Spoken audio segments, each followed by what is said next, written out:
Hello বন্ধুরা, আজকে তোমাদের দেখাচ্ছি এই সুন্দর মূর্তিটা কোথায় অবস্থিত। সেটা হলো বিশালগড়ে। কিন্তু কোথায় অবস্থিত বিশালগড়ে সেটা সবটা ভিডিও দেখো, আমি স্থানটা বলে দিচ্ছি। খুবই সুন্দর, অনেক ফুট উচ্চতা এই মহাদেবের বাড়িটা, কাল ভৈরব।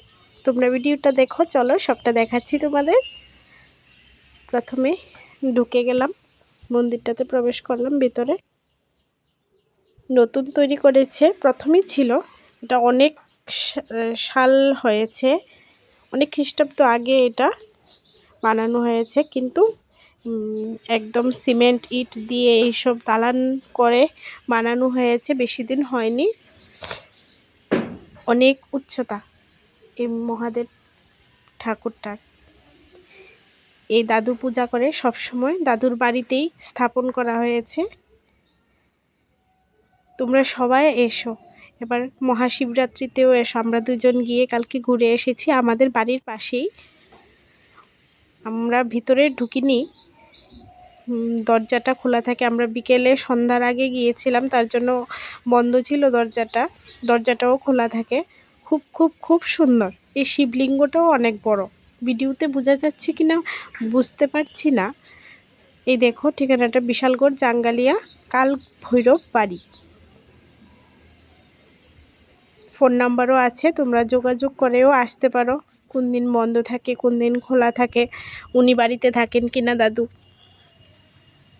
আবার খুব সুন্দর বাড়িটা, অনেক তুলসী গাছ আছে মহাদেব বাড়িতে। কাল ভৈরবের বাড়ি, তোমরা একবার এসে যাত্রা করে যেও।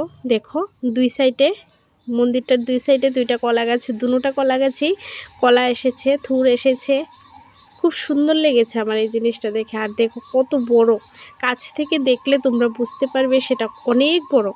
খুবই সুন্দর, খুবই সুন্দর। তোমরা একদিন এসে যেও। আর এই হলো কালী মন্দির পাশে, শিব বাবার মন্দিরটার পাশেই কালীমার মন্দিরটা তৈরি করেছেন।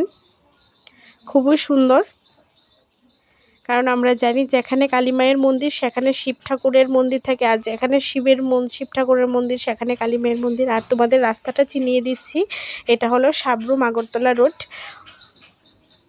এই যে রাস্তাটা এখন দেখাচ্ছি, দেখো মন্দিরটার আমি কোথায় দাঁড়িয়ে আছি, মন্দিরটার বাইরে দাঁড়িয়ে আছি।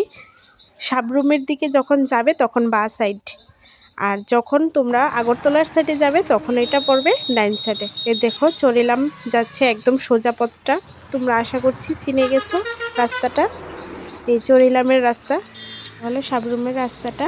আর তোমাদের মন্দিরটা কেমন লেগেছে আমাকে অবশ্যই কমেন্ট করবে। টাটা।